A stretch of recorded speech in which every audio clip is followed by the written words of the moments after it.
북한은 미사일 사격 훈련을 할 때 동해 북동쪽 방향으로 발사체를 날려보내곤 합니다. 또 미사일로 추정되는 단거리 발사체부터 화성 15호에 이르는 장거리 탄도미사일에 이르기까지 아직 한국이 갖지 못한 미사일 발사체를 종종 한국의 자랑이라도 하듯이 날려보내는데요. 오늘은 한국과 북한의 이런 로켓을 이용한 발사체에 대한 각국의 화력 비교입니다. 우선 북한이 최근 개발에 열을 올리고 있는 대구경 방사포에 대해 알아보도록 하겠습니다.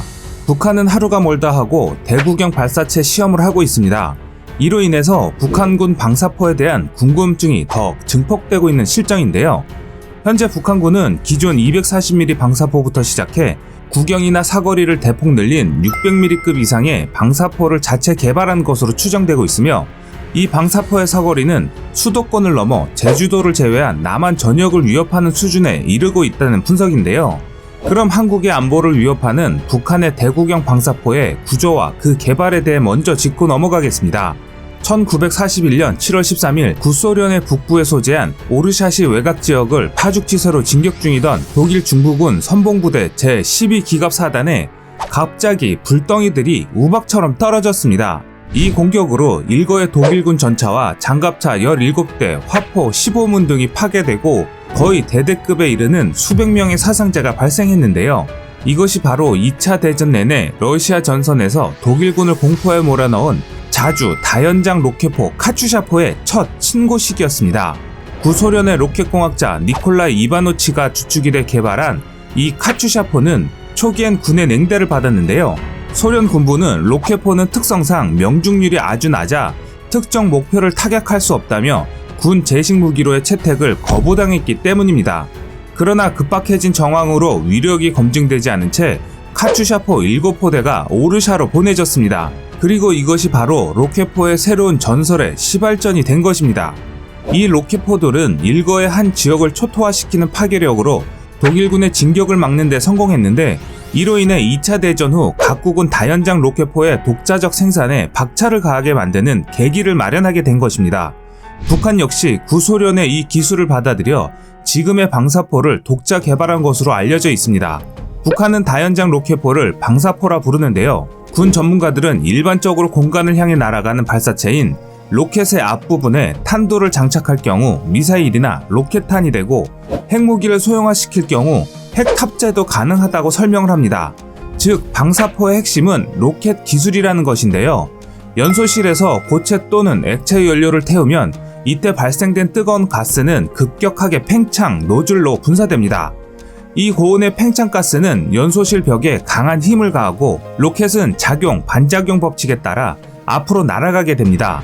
품에 달린 노즐의 출구 압력이 입구 압력의 임계 압력보다 낮기 때문에 엄청난 속력이 생기게 됩니다. 로켓은 뉴턴의 제2운동 법칙에 의해 날아갈수록 속도가 높아지는데, 로켓 특성상 추력은 일정한 반면에 연료는 계속 줄어들기 때문에 결국 질량이 계속 작아지는 반면에 가속도는 커져서 로켓의 속도는 증가하게 되는 것입니다. 그래서 장거리 미사일들이 이런 원리로 인해 극초음속이라는 상상하지도 못하는 속도로 날아가는 것입니다. 또 이런 구조는 일반 화포에 비해 로켓탄이 사거리 증대에 매우 효과적임을 말해주는 것인데요. 좀 더 세부적으로 화포, 미사일, 로켓포의 차이점은 이러한데요. 이 무기들의 차이점은 유도 기능입니다.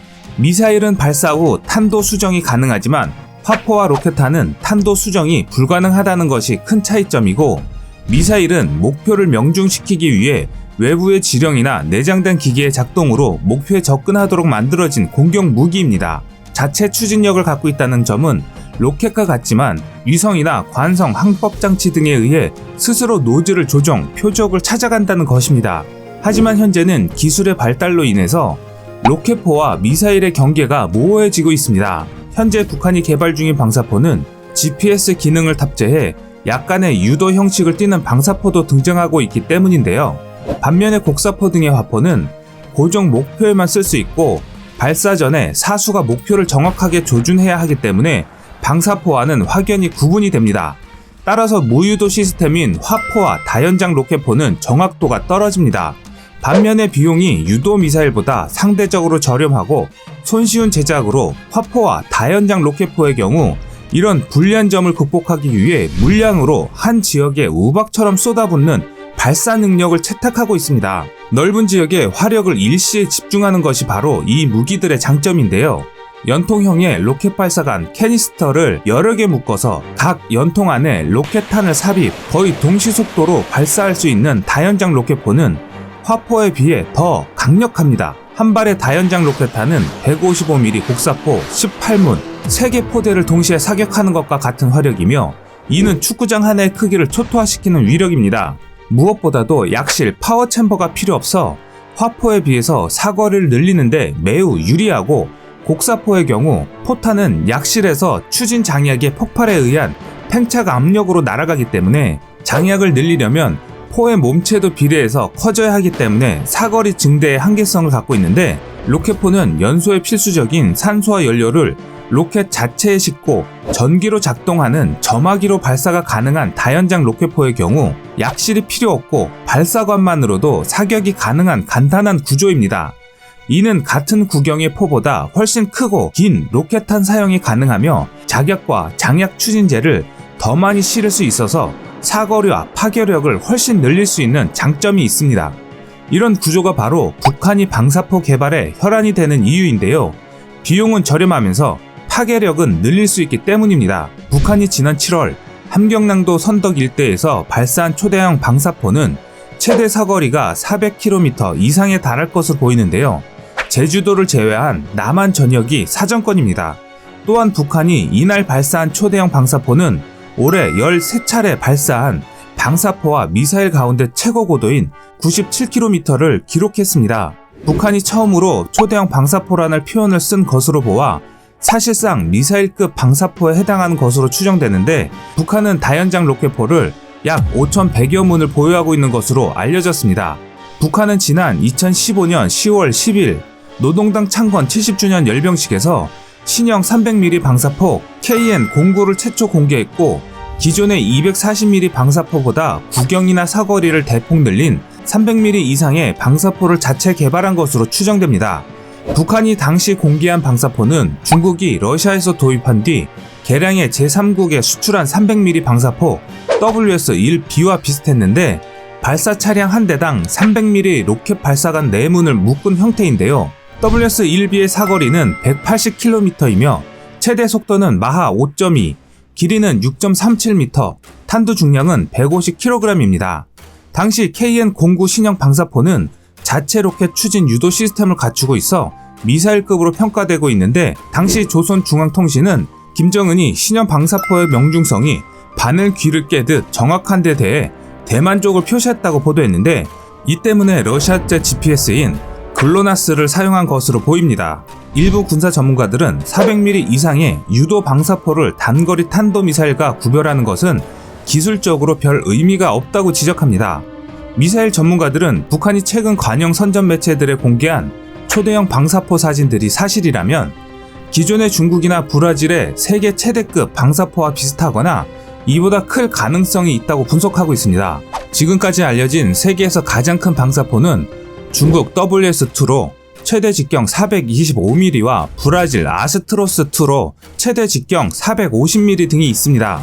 현재 북한은 세계에서 유례없는 미사일급 슈퍼 방사포를 개발한 것으로 보이는데, 북한의 초대형 방사포나 대구경 방사포는 고체 연료를 사용하고 이동식 발사 차량 텔을 이용하는 만큼 유사시 은밀하게 기동해 5에서 7분 이내에 타격 목표를 향해 다량 발사해 우리 군의 핵심 군사시설을 무력화할 수 있을 것으로 보고 있기 때문에 북한의 방사포에 대한 대비는 필연적이라고 할 수 있습니다. 또한 북한이 그동안 추진해온 초대형 방사포 연발 사격의 성공 가능성이 제기된 것인데요. 이번 발사에서 가장 눈에 띄는 점은 연발 사격이라는 것입니다. 합참이 탐지한 두 발 모두 최대 비행거리 약 380km를 날았으며 발사 간격은 30여 초 정도밖에 차이가 나지 않았습니다. 북한은 그동안 초대형 방사포의 연발 사격을 시도해 왔는데, 이번에 한 대의 이동식 발사대에서 두 발을 30여 초 간격으로 발사했다면 연발 사격에 성공했다는 평가가 가능할 것으로 보입니다. 극동문제연구소 교수의 말에 따르면 북한의 다연장 방사포가 이번에도 두 발이 발사됐기 때문에 발사 간격이 중요하다며 30초 간격이라면 연발 사격 성공으로 볼 수 있다고 밝혔는데, 특히 30초 정도 간격일 경우 미사일 동시 탄착이 가능하기 때문에 우리의 대공 방어가 매우 까다로워질 수 있다는 것입니다. 이처럼 북한은 로켓 발사체에 대해서는 위력적인 무기들을 보유하고 있는데요. 이에 대한 한국의 대응 전략이 필요한 시점입니다. 지금까지 세상의 모든 이야기거리를 얘기하는 꺼리튜브였습니다. 시청해주셔서 감사합니다.